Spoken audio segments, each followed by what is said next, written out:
Hello student, I am Vivek Kumar Sharma and I am teaching you gravitation.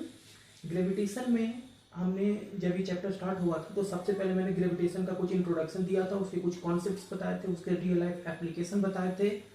इसके बाद हमने इससे related पढ़ाया था Kepler's law of planetary motion, जिसका लिंक मैं आपको डिस्क्रिप्शन बॉक्स में दे रहा हूँ। आप वहाँ से जाकर क्लिक करके आपको वीडियो देख सकते हैं।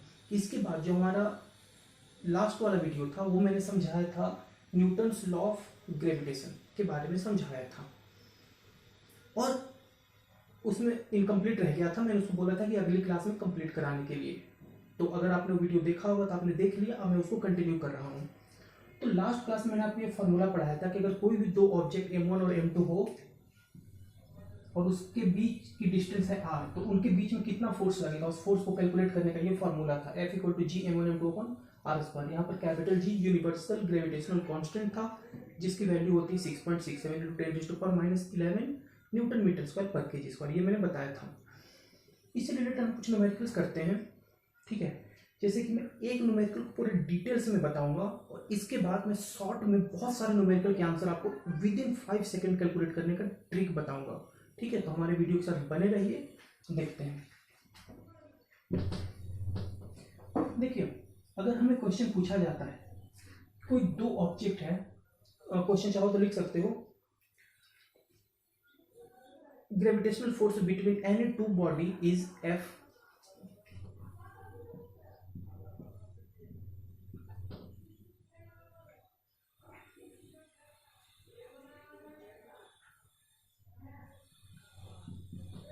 इसके बीच की डिस्टेंस थी r और इसके बीच का फोर्स कितना लग रहा है F।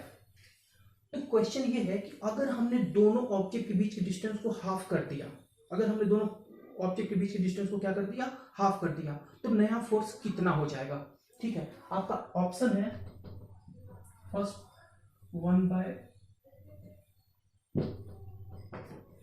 क्वेश्चन आएगा F/4, दूसरा F/2, third 4F, fourth 2F। ये अपना ऑप्शन है। तो देखो, पहले मैं सब पूरा डिटेल्स मेथड बता देता हूं, इसके बाद मैं इसको शॉर्ट में कैसे करेंगे वो सिखाऊंगा, ठीक है। तो देखो, सबसे पहले क्वेश्चन क्या था कि दो ऑब्जेक्ट है, इसके बीच की डिस्टेंस r थी, बाद में इसकी डिस्टेंस को मैंने हाफ कर दिया, यानी बाद में इसके बीच की डिस्टेंस कितनी हो गई, r/2। तो उस केस में देखो, हम फर्स्ट केस की बात करते हैं। F का फॉर्मूला हो जाएगा G m1m2/r²। सेकंड केस में, सपोज सेकंड केस में हमने जो फोर्स लिया वो ले लिया हमने F2। सपोज हमने फोर्स कितना लिया F2, और हमें यही F2 कैलकुलेट करना है।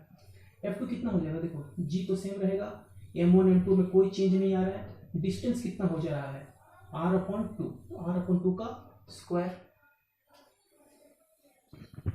शायद वीडियो दिख नहीं रही है, मैं पूरा सेट कर देता हूँ।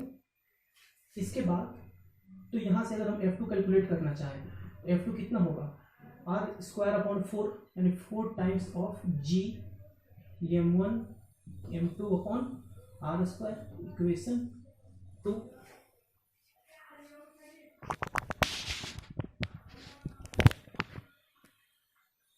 ओके, अब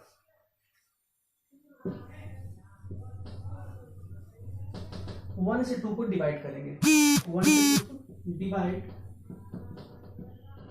1 to 2, तो डिवाइड करो। 1 to 2 से डिवाइड करेंगे तो F2/F1 = 4G m1m2/r²/G m1m2/r², cancel, सब कट जाएगा और बचेगा कितना 4, यानी F2 इज 4 टाइम्स ऑफ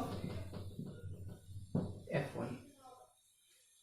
तो आंसर कितना आ जाएगा, F2 F1 और F1 कितना था, F1 तो F ही था, है ना, इसको मैंने F1 ले लिया था। तो आंसर कितना हो जाएगा 4F। ऑप्शन क्या था, 4F था एक ऑप्शन, वो अपना आंसर हो जाएगा।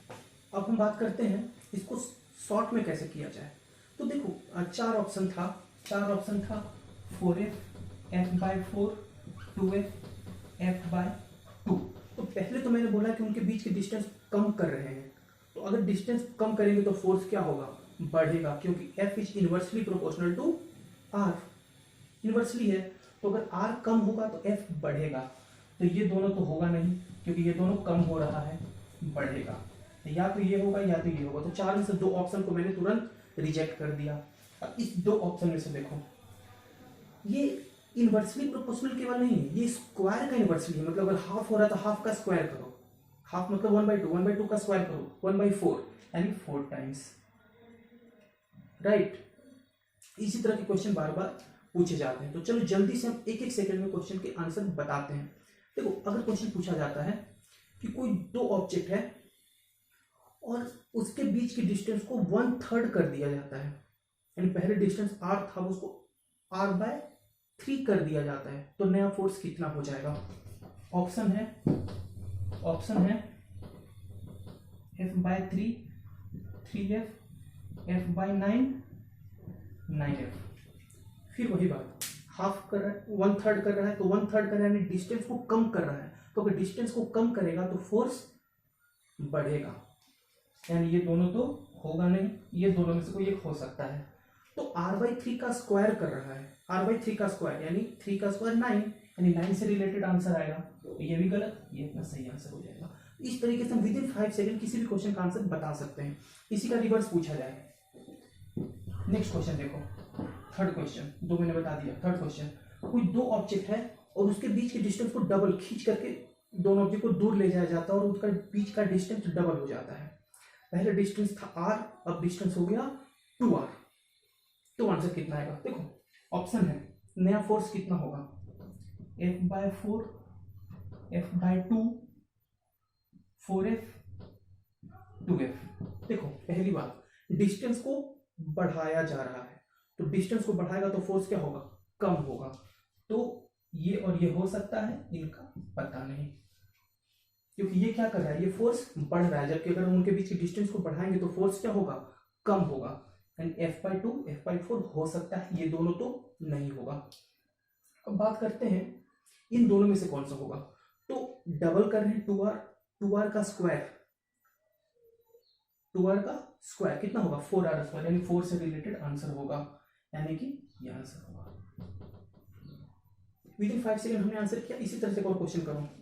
मैंने बोल दिया कि 2 ऑब्जेक्ट के बीच की डिस्टेंस को मैंने 3 टाइम्स बढ़ा दिया। कितना कर दिया, 3 टाइम्स। तो आंसर कितना आएगा, बढ़ा दिया यानी फोर्स कम होगा। कितना कम होगा, F/9। आई थिंक अब आप लोगों को समझ में आ रहा होगा।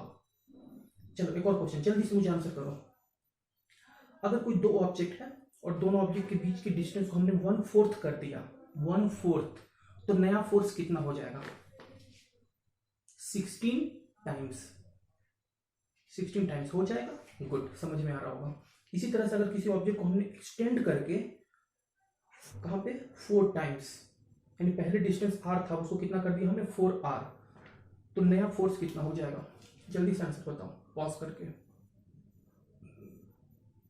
पहली बात, फोर्स कम होगा, और 4 का स्क्वायर 16, यानी कितना हो जाएगा, F/16 टाइम्स हो जाएगा।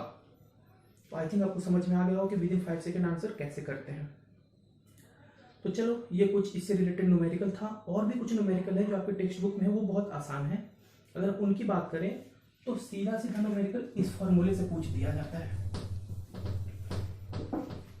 कि F = जो फॉर्मूला होता है G(m1m2/r²).